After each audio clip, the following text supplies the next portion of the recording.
This is a Sandy Boy Productions podcast.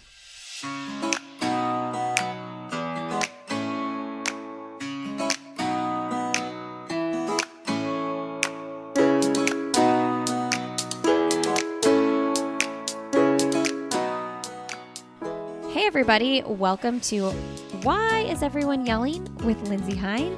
I'm your host, Lindsay, and I'm so grateful you're here today. Thanks so much for joining us. I created this podcast for parents so that hopefully it'll be a place where you can feel supported and feel some community and also get some tips and tricks and helpful conversations here that you can apply to your everyday life, or maybe just laugh because some of the stories I tell have happened to you as well. I don't know. But today's episode is with Chelsea Skaggs, who is the founder of the WTF Trimester. Okay, so Chelsea has relationship tips for overwhelmed parents, helping you and me and your significant other with fewer arguments and more intimacy. Okay. So in this conversation, we talk about what happens after the baby's born, what happens after that 6-week postpartum checkup. And I think the resounding theme of this episode is extra communication. More communication will always be helpful. Check out Chelsea on Instagram. She's the WTF Trimester over there. Right now, her and her family are living in an RV and traveling the country. So that is pretty freaking cool if you ask me. There's a tiny bit of language in this episode. I usually forget to give a heads up with that. So if you're listening with your kids and that sort of thing bugs you, you might want to just keep that in mind. All right, friends, I really hope you like this conversation with Chelsea. If you do like it, make sure you leave us a quick rating and review. We are working hard to build this show, and one of the best ways for potential new listeners to find us is when there are more ratings and reviews on iTunes. So if that's where you're listening or whatever platform you're listening on, please consider doing that and send the link to one of your mom friends or one of your dad friends that you think might need to hear it. Cool. All right. Enjoy my conversation with Chelsea. All right, well, today on Why Is Everyone Yelling, we have Chelsea Skaggs on the show. Welcome to the show, Chelsea. Thanks, Lindsay. Happy to be here. Okay, I have to know, are you in an RV right now? I am in an RV right now. It's early morning, and so I'm in my office that is also my kids' bedroom and playroom. Oh, my goodness. Okay, tell me where you are. We are in Southern California near Palm Springs, so in the desert for the winter. Okay. So we're going to start with this. I think that this is the most fun place to start, and then we're going to get into the meat of what we're going to talk about. But where are you from, and why are you in an RV with your family in the desert? Yeah, great question. What are we doing here? We are from Ohio, so my husband and I are both small town Midwest, very, very cookie cutter Midwest small town families. And we were in Columbus in the city. That's where our home is. And we had wanted from the start to do more minimalist, small, but big adventure kind of life together. We had a season, we were in a season before pandemic life that was very much like, let's just work the jobs, pay the bills, do the things. That way we could get to that place. And pandemic was such an eye-opener that we realized, like, we don't actually want to wait. We don't have to wait. And we had this opportunity to rent our house out to really good friends that we trust who needed a place for a year. That gave us a year to go see, do we want to do this before we really sell everything and go all in? And that landed us in Southern California pretty quickly, where we've kind of gone to other states, to Utah and Colorado and Arizona, but we love it here so much. And you might enjoy this from the running aspect. This is where I've really found my energy again, and just surrounded by the mountains in the desert is such a good, sweet, come back to yourself place, in my opinion. So it's been a really freeing season for our family, and we plan on continuing. Wow. Why do you think that is? Why do you think you have felt more free there opposed to where did you say you were? Utah? Yeah. So we've been to other places. But The desert. I was just at a party this weekend with some other transplants, and we were just talking about the desert. There's something that's so open and exposing and inviting. Like I felt like I got here, and it was the first place that kind of stripped me down to the core. Mm. And my kids are obsessed with Moana right now. If you've seen it, she like restores the heart and says, I know who you are. And I feel like this is the place that was like, all right, all the BS aside, get back to who you are. Ah, that's so good. Okay, I was going to ask, how did you have friends to go to a party with when you're traveling around? Because that's, like we just moved from Indiana to North Carolina, and that was my biggest fear. It's like, I need friends, I need community. And so I think that would be my biggest fear in doing what you're doing, because at any given moment, if I'm having like a breakdown or a day where I just need a person, I want to be able to knock on a neighbor's door and be like, help, Yeah. Yeah. Well, that is certainly one of the biggest challenges. And I think it has made us a couple of things. It's made us as a family, but specifically as a couple, have to get really serious about like, what are our values? Who do we want to connect with? Who are we as a couple? Because our chances to make friends and interact are fewer and far in between. And it's also just made us more, I don't know, outgoing, vulnerable, kind of walking up to someone and really feeling them out and spilling your shit from the get-go and figuring out like, do we mesh? So we're really fortunate where we are right now that we actually have some other friends from Columbus who are wintering here too. And then we have friends that we met at another campground, and we were like, where are you going next? We're going here. Do you want to go here too so we can spend time together? And then, social media is so wild. I just happened to see a friend from Pennsylvania post that. Well, I met her in Pennsylvania. And she posted that she was in the city. And I was like, wait, where are you? What are you doing? And she's like, it's my uncle's birthday. He's having this big bash in Palm Springs. And so she invited me to come with. And it was amazing, but definitely more vulnerable and kind of out there than I would have had to have been back home in the comfort. I love that. When we talked about moving, I mentioned my biggest fear was that leaving that community. Yeah. And one of my neighbors, who was kind of a newer neighbor, that when they moved into our neighborhood, they don't have social media or anything. And they're just like very, very firm on like in-person connection and all that. Mm-hmm. And she was just like, and they were kind of one of the couples that I was like, I'm kind of sad. Like they were great neighbors, good friends. And she's like, you know what? Like there are good people everywhere you go. Mm-hmm. And it's so true. I've just like held on to that, because I'm like, I could have been closing myself off to not meeting these people here, if I would have thought, this is it, this is the way, this is the community, and it's just, you have to be more vulnerable though. It's so true. And I make a lot of parallels this last year of traveling to my first year after my kids, where you don't know what you're doing. In a lot of ways, you're super vulnerable, and you have to decide, like, do I let people into this? Do I put myself out there, or do I, shut the doors and try to just keep it all together myself, which doesn't usually work out. Yeah, because it can also be exhausting to have to like reshare every part of you to new people all the time. Like you can't put it all out there all the time to everybody, because sometimes that's exhausting for your own self.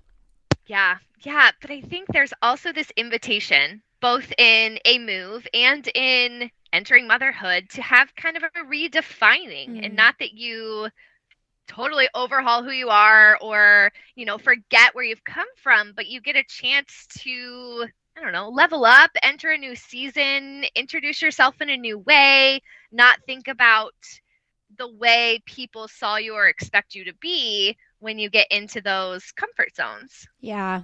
Okay, so how old are your kids? My kids are 3 and 5. Okay, 3 and 5. How's that with the RV life? Well, the good news is that they want to be outside. They don't necessarily need a bunch of their own space. They still love playing in the dirt and the rocks more than any of the toys that they have here. Oh, yeah. As you might know right now, it's like they just came inside, and so I can hear everything all the time. But they are really great at meeting new friends, playing together. Finally, I think it was literally just this year, in the last like 6 months, that they play together well, which is what I dreamt of, but took 2.5 years for them to be friends. Yes. So I'm really thankful to be in that season. Okay, so what does it look like? And now we're going to dive into your work with WTF Trimester, which we don't talk about enough in the world, right? What happens after the third trimester? But what does that look like with your job and your husband's job? Like, you both work remotely for yourselves. How does that work with traveling? So it's much different when you are working from home, which I know a lot of moms have experienced this year. You have the things happening at work and the things happening at home, and they can overlap so much, which is a really interesting part. So the energy that you're bringing to home, if that gets off whack, then that impacts the energy you bring to work, and vice versa. So we have to be really clear with our schedule. That's one of our love languages and survival skills. Yes. It's like, this is a time where, you need to go. You have to totally leave. This is a time where keep the kids mildly quiet. Yeah. And this is a time where I'm going to pop on my headphones. Whatever goes on around me goes on. And that's okay. So it's very much like setting where are we on this scale of needing your own space, brain space, whatever.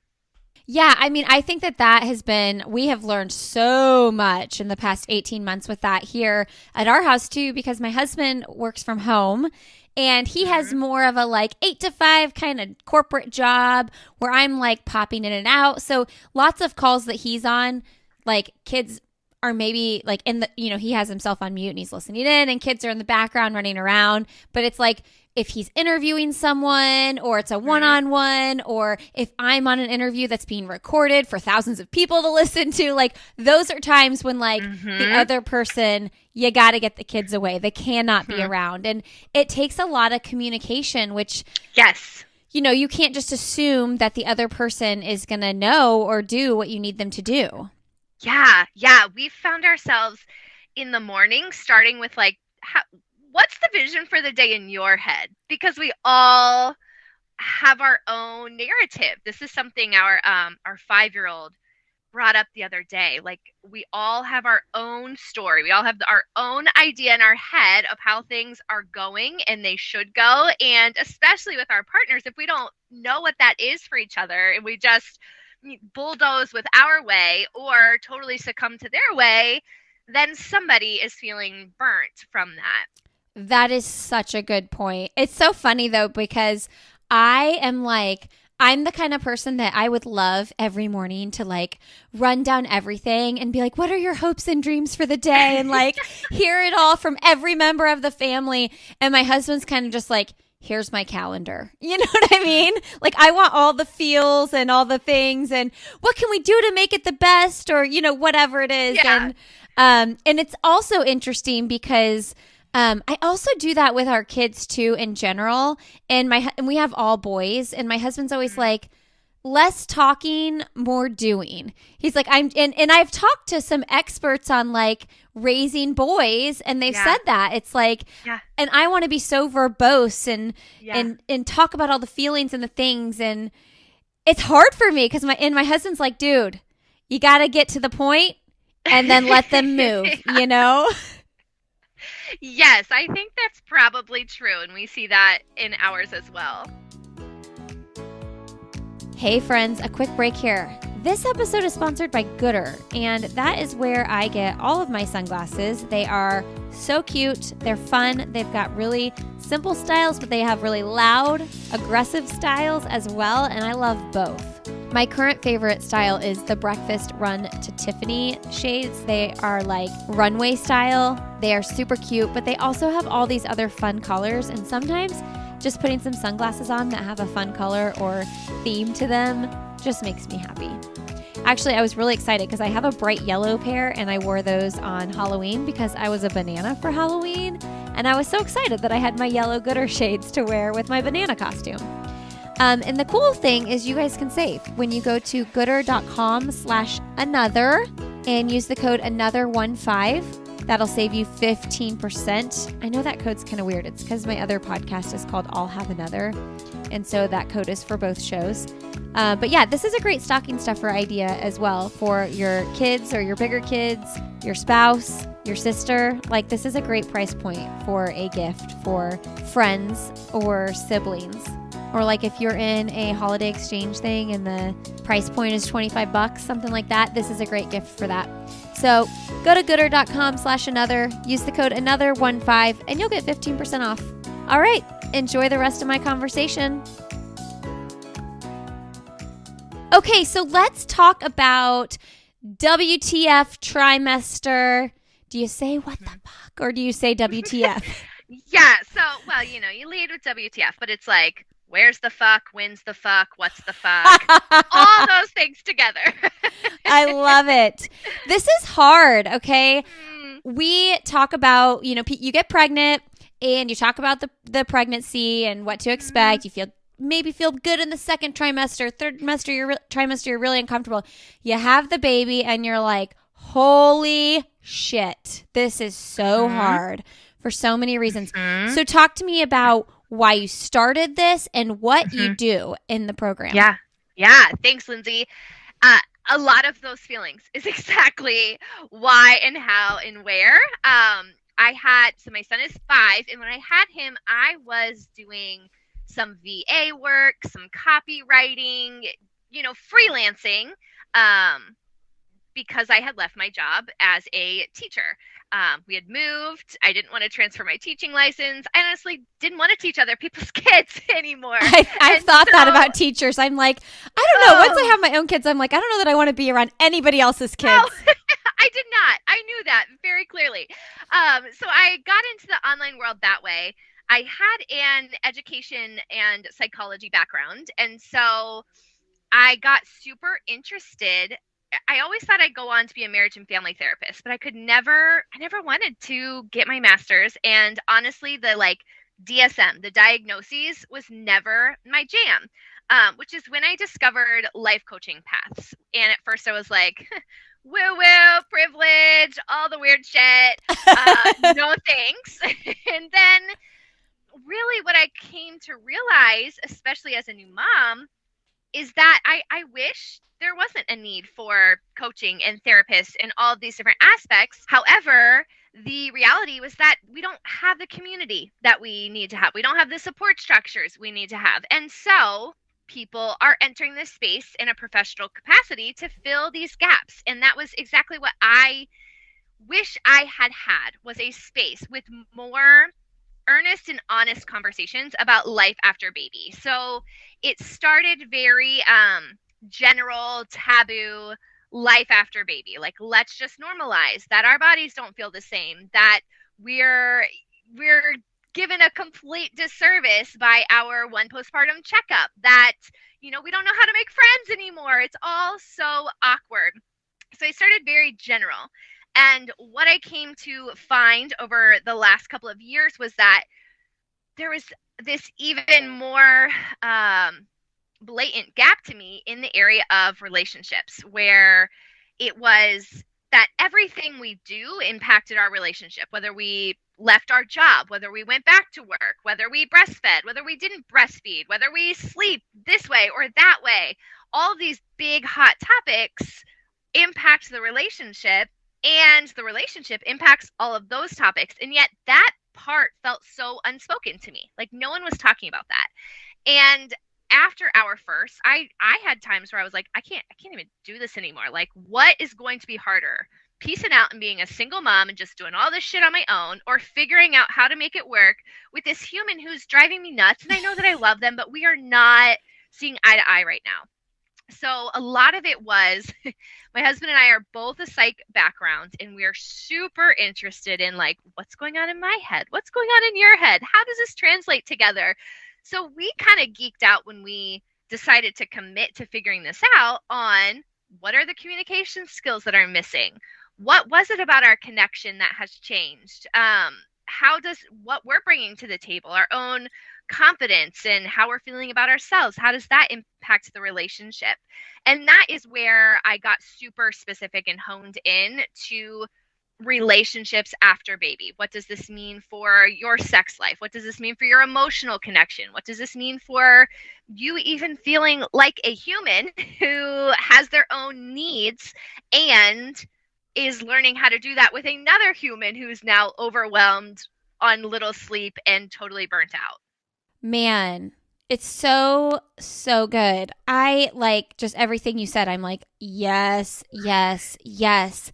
I think that one of the biggest issues moms in particular have after they have babies, and especially if you're a stay-at-home mom, is you're like, I have been touched all day long. I have been serving people all day long. People have been crawling all over me and touching my body. The last thing I want to do is have someone else touch my body right now. And, if your spouse or your significant other has been at work all day and hasn't been in that environment, they don't get it. They haven't felt that all day. And if you're not breastfeeding and it's not your body that delivered this baby, your body might not feel quite as battered. As if that, Battered. Truly battered, like whether you've had a C-section or a vaginal delivery. I've had both, and in both ways, my body felt battered. So I guess my thought is, let's go there. Like, how do you reconcile that? Because you can't just be like, oh, get a babysitter. Like, some people can't afford a babysitter, or it's just sometimes it's harder to get a babysitter because of all the things you feel like have to get done to make the babysitter happen. So what do we do? Yeah, right? Yeah, and I just want to normalize that first and foremost, because I distinctly remember looking at my husband and being like, I don't know, you're a grown-ass man, and you can take care of yourself.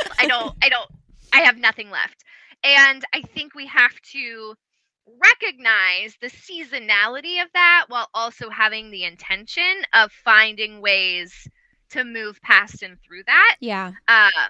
The first thing when talking about touch out and body and this whole experience is, I think as women, we have this huge disservice where no one actually even teaches us what is happening in and to our body. Again, the postpartum checkup, in my opinion, is like the biggest joke on earth. And it's crazy. No one from an early age to infinity that even teaches us about our bodies and our changes, the things that they go through.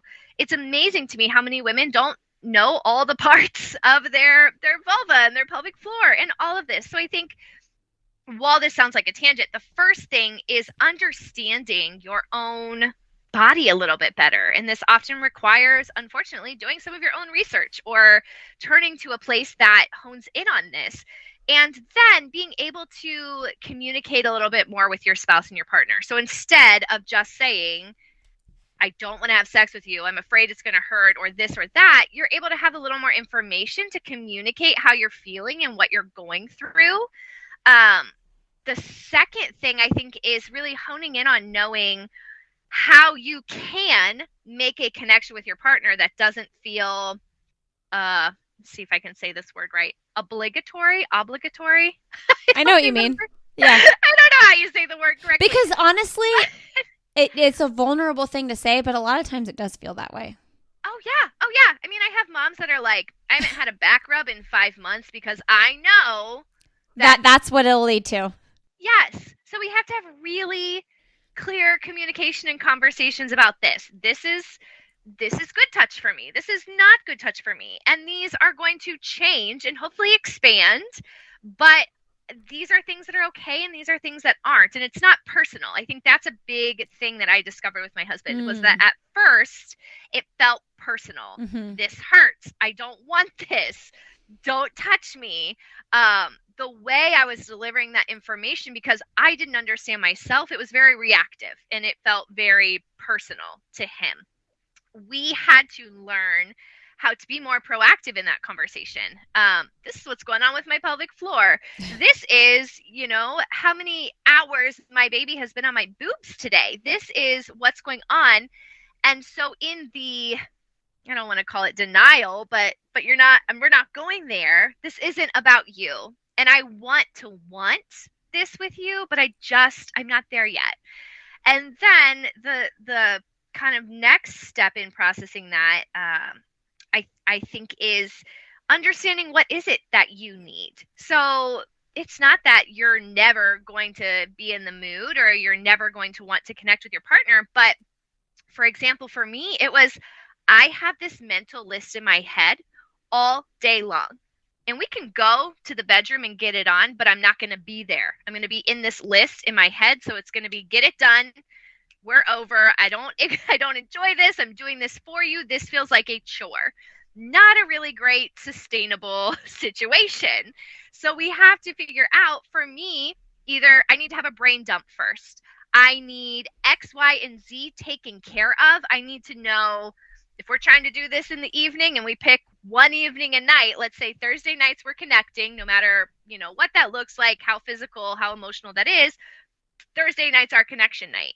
I need you to come home and make sure the dishes are clean. Yes. So that I don't think, damn it, if I do this, I'm going to wake up in the morning and already be behind because the sink is full of dishes. Or this is the night that you do bedtime no matter what, so that I can get a hot shower and have an hour where nobody's on my body. That way, then maybe I can feel in control of my body, and then I can invite you to be a part of it.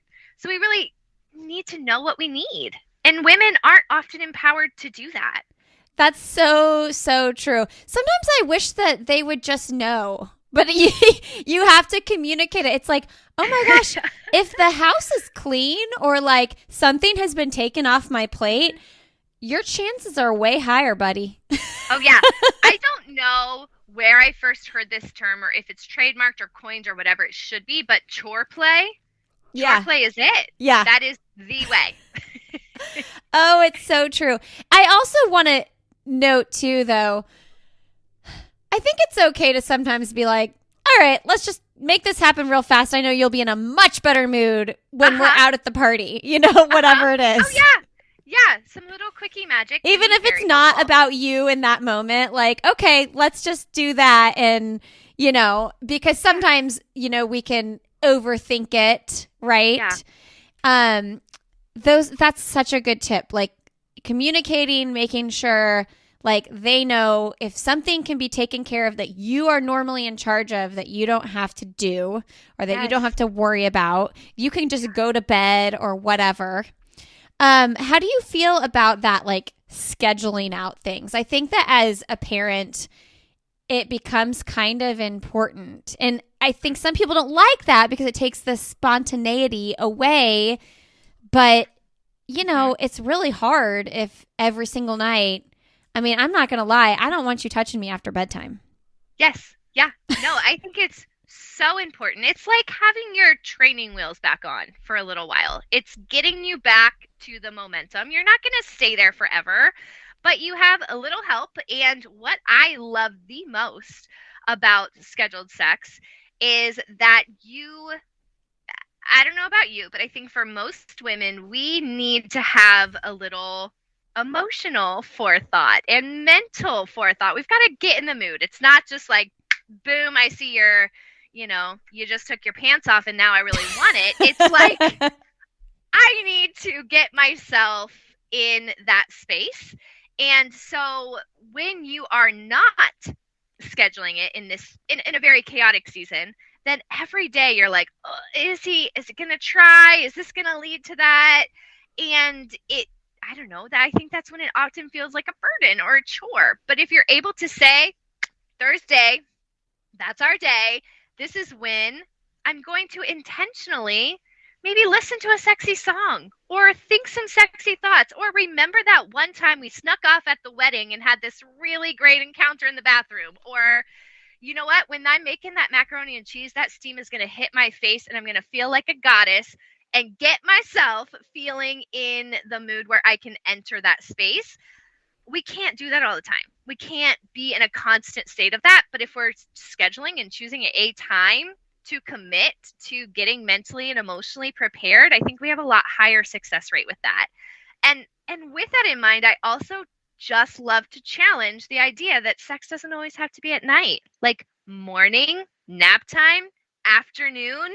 Let's just normalize that this is not an end of the day thing all the time, especially for moms who are like, by the end of the day, I hit the pillow, 5 seconds, I'm out. Don't touch me. Don't talk to me. I'd like to know what moms are doing this at the end of the night anyway. Like, who are you and how do you have the energy? Okay, 2 other follow-ups from that I want to touch on. What about comparison? I'm telling you what, I had a friend tell me that they have sex 3 to 4 times a week. And I'm like, what? And I'm like, and I'm sure there are people that are like, twice a month, whatever it is, they're somewhere in the middle. But like, sometimes that's hard to hear. You're like, what am I doing wrong? Like, I don't want to do that 3 to 4 times a week. Yeah, that's super interesting. And I would love to know, are they both physical touch? Love language? Oh, sure. Do they have a matched love language? And do they have a matched libido? Right. Chances are they're not giving and receiving love in some other way that maybe you and your partner are that's really important to you.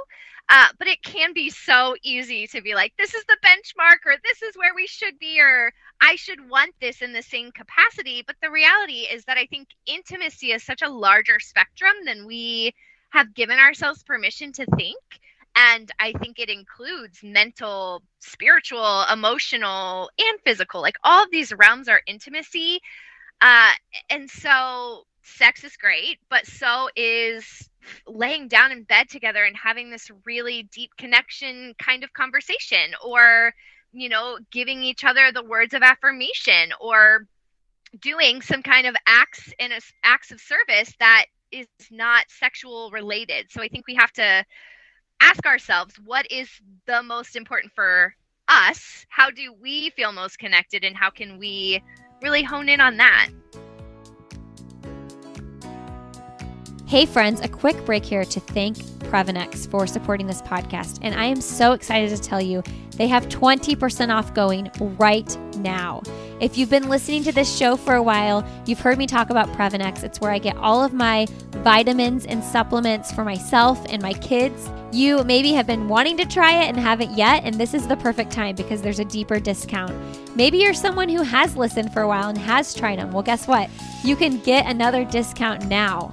They're running their largest sale of the year right now for Black Friday, where you can get 20% off all orders of any product.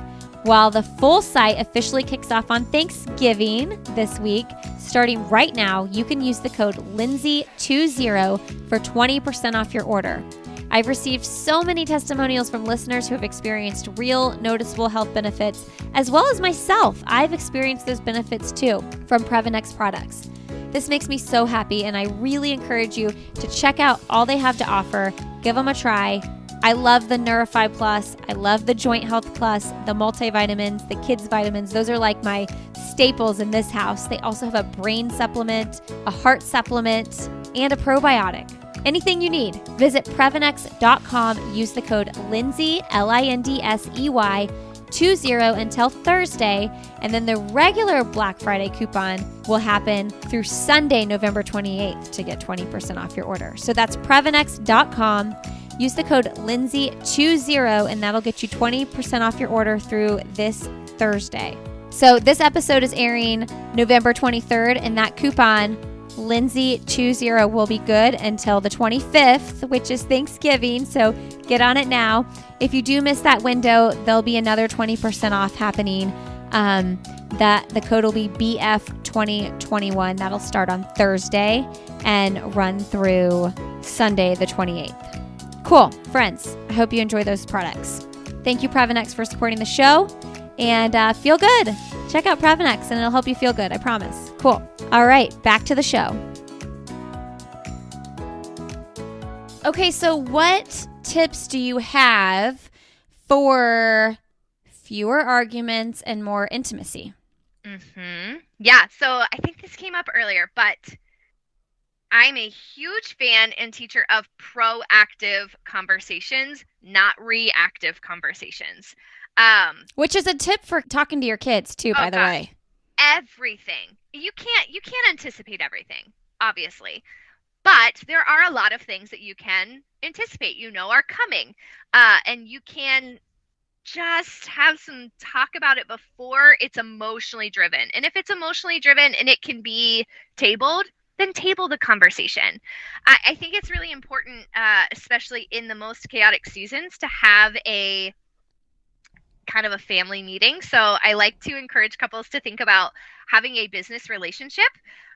You are coworkers and you are on project management together, and your project is this baby or child or the family, your home, and keeping that structured. And in order to get to some more connected, intimate, really fun spaces in your relationship, you've got to have this business foundation in place. So maybe we find it super helpful to be Sunday nights. We're looking at our calendar, we're looking at what are the top priorities, we're looking at who needs to be where, what decisions have to be made, what do we need to do in place, so that we have more opportunity to talk about it when it's in a kind of logical, intentional team problem solving space, and not that reaction states.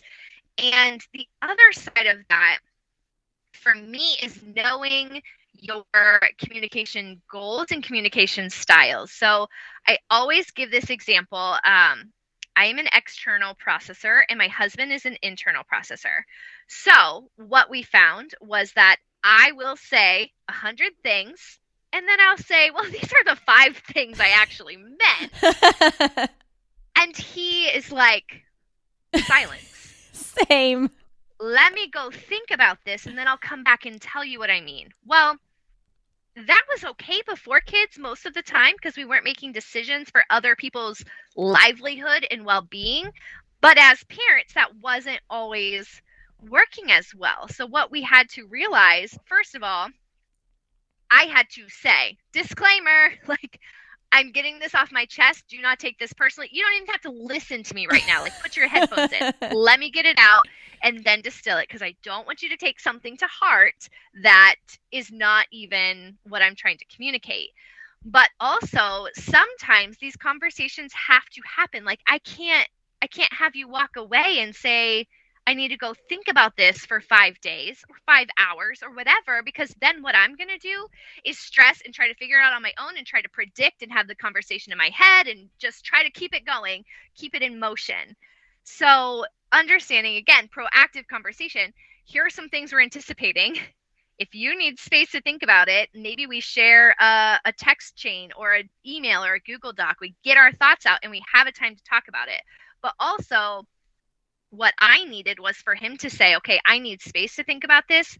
Here's the time we're coming back to talk about it so I could let it go. So I think there's so much that is, we think about the world so differently, right? We said this. We have different, every human has a different narrative in their life, in their mind. So it's really strange to think about like being partnered with another human whose entire world narrative is different than ours. They think different thoughts, they see things differently. So we have to respect that and also continue to figure out how we're going to communicate as a team and bring those strengths to the table and be able to honor each other's differences, which I say it's hella hard, and it can come from just simply improving each conversation, each time you get to understand more about each other and how you operate as a team.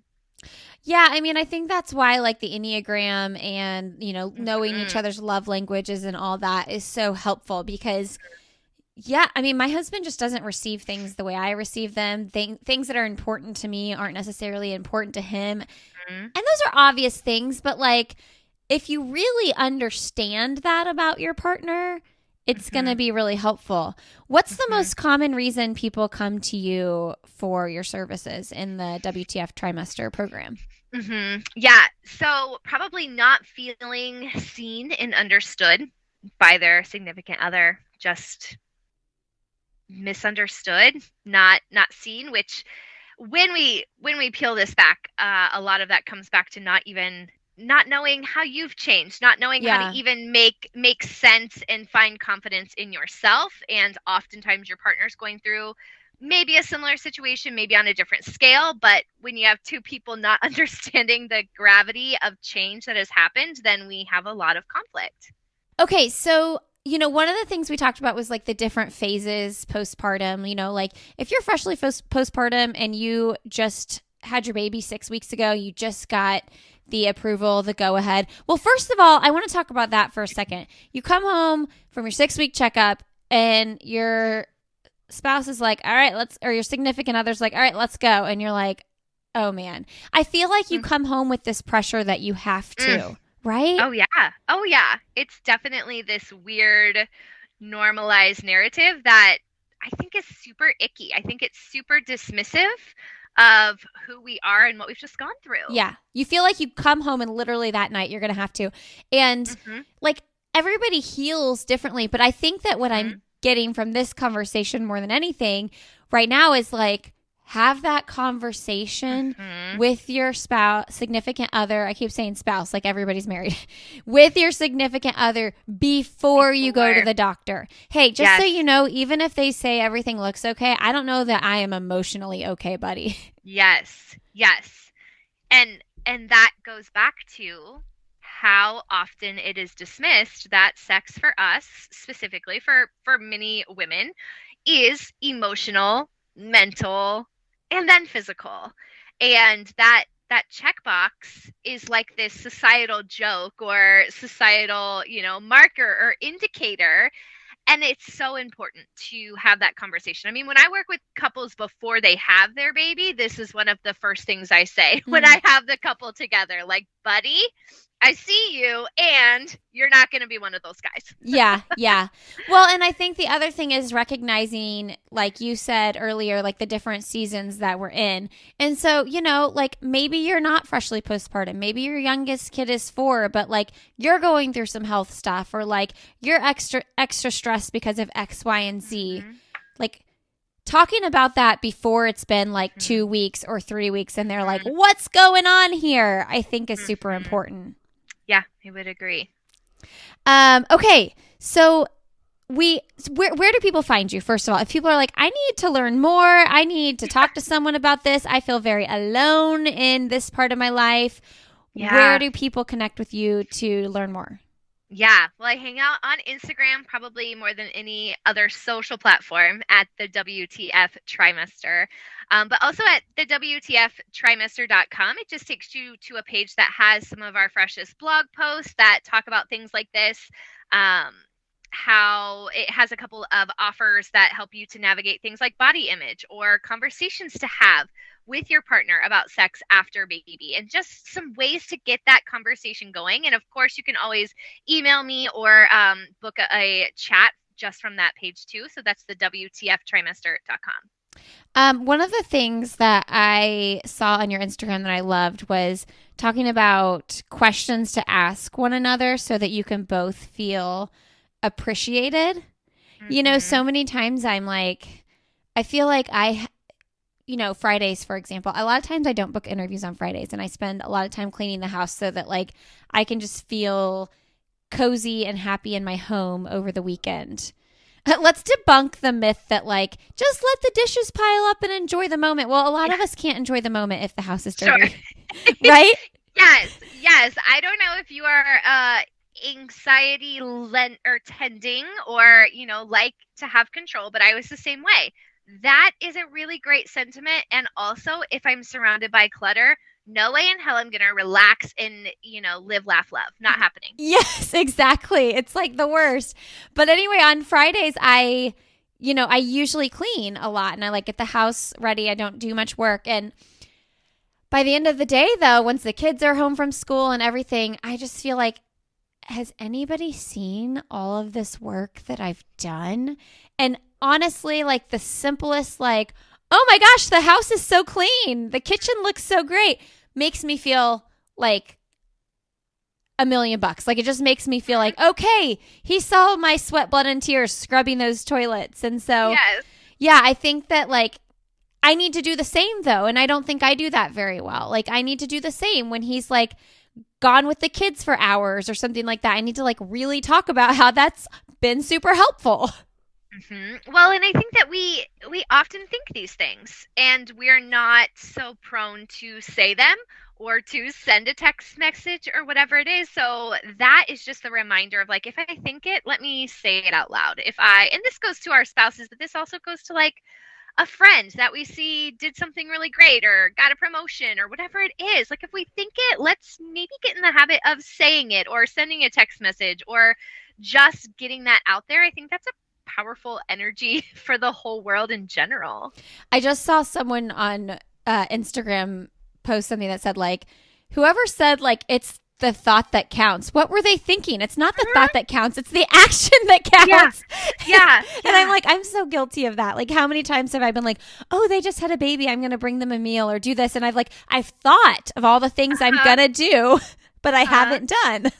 Well, and I think another cool aspect of that, especially in our marriage or relationship, is that we get to teach people how to love us. And that's something we're not often empowered to do. And if we've been in a relationship for years before baby, for example, we might think like, well, they should know, or we should know, or we should just already be in this, but we're changed people. And so the reminder here is that it's okay to say to your spouse or your partner, this is how I really feel appreciated. This is how I really feel loved. I need you to do more of X, Y, and Z. And that's not weak or needy. That's literally just teaching people how to love us well and empower us as a family and as a community. That's so good. Okay. We're wrapping up with end of podcast questions now. See how you do on these unprepared. All right. What's something professionally or personally you'd like to do that you haven't done? Start a podcast. Nice. Yeah, I would love to add that to the ways that I'm connecting and do some kind of hot seat coaching live on podcasts. Oh, that's so good. I love that. This is a fun one, especially since you are traveling around in an RV with your kids. But what is a destination or vacation or trip or activity that you've done with your family that you would recommend? Well, we love boondocking, which for anyone who doesn't know is like not camping at a campground or an RV resort. So there is land owned by the Bureau of Land Management called BLM land, and you can stay on it for free, usually up to 14 days. There was a location in Sedona and one in Flagstaff that were just so breathtaking, and to be kind of stripped of just everything and be out in nature, whether it's for a day or a weekend or whatnot, I totally recommend doing that and kind of getting out and experiencing that way of camping. Okay, how do we find these places? Yeah, if you look up BLM land, Bureau of Land Management, it's super cool. There's a lot more. The Midwest does not have very much, I will tell you that. From Ohio, and there's like 2 spots. There's also, I don't know if you want me to go into this much detail, but there are 2 apps that are super helpful. Okay. One is called iOverlander. Okay. The other is called Free Roam. And you can pull up maps where people have said, like, this is where we stayed. We stayed in a tent or a 40-foot trailer. This is what it was like. We had Wi-Fi or we didn't have cell service. So you can get a lot of really cool ways to see more tucked away spaces. I love that, because sometimes you go to a campground and you're like, oh my gosh, my neighbors are noisy. This isn't what I was envisioning when I thought of like camping and being outdoors in the quiet. Yes, definitely. So when it's just like you and the stars, or you get to go out with your kids and hear the actual sounds of nature. Yeah. I don't know. It's fascinating. We went camping one time and our neighbors were blaring Pirates of the Caribbean until like 1 a.m. And I was like, what is happening? Put some headphones on. This is not what I signed up for. Yeah. Okay. What is the best, most recent book you've read? Oh, okay. One book that really changed my life this year is called Existential Kink by Caroline Elliott. And the title sounds kind of weird, and it is kind of weird, but it's very much about shadow work and like how we get addicted to patterns and cycles and mindsets that maybe we don't like, but they keep us comfortable and they serve us in some way. That was super, it just helped me to realize things that I kept leaning towards, even though I wanted to grow out of them. The whole concept of shadow work is not my expertise, but it's extremely fascinating. Okay. And then what about a kid's book? Do you have a kid's book that you recommend from your childhood or that your kids love? There's one that we love to read, and it's called I Like Myself. So it's not a board book, but it's a kid's book. Like my kids are 3 and 5. It's super appropriate for them. And it's just this girl like doing silly things and talking about liking herself, even though this is different or that is different. It's really cute the way it's written and some really creative art in it. So that's one that we read very, very often at bedtime. Okay. And then what is your last message to leave with our audience today? Okay. So I'm not a big fan of just the term self-care by itself. But the message that I would love to convey is that you cannot dismiss yourself and show up fully for your kids. So your kids deserve a full mom, and you get to decide what that means for you to live fully, to have, some vibrancy in your life, and to not completely lose yourself and feel like a martyr to motherhood. I think it's really good for our kids to see women, especially moms, living super fully. So the invitation is to see that as a gift to your kids and not taking away from them. Go do something for yourself today. Yeah. That's what we're saying. Yes. Something that makes you feel alive. I love it. Chelsea, thank you so much. Yeah, it was great to talk with you, Lindsay. All right, friends, thanks for being here today. Thank you, Chelsea, for coming on the show.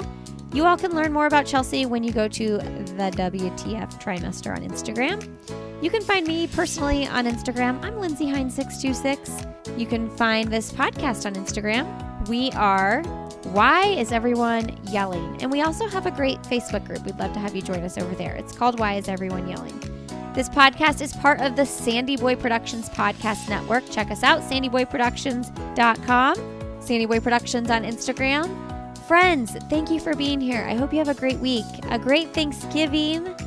Yay, we're heading right into the holidays. I appreciate you so much for giving this podcast a chance. And we will see you next week on Why Is Everyone Yelling?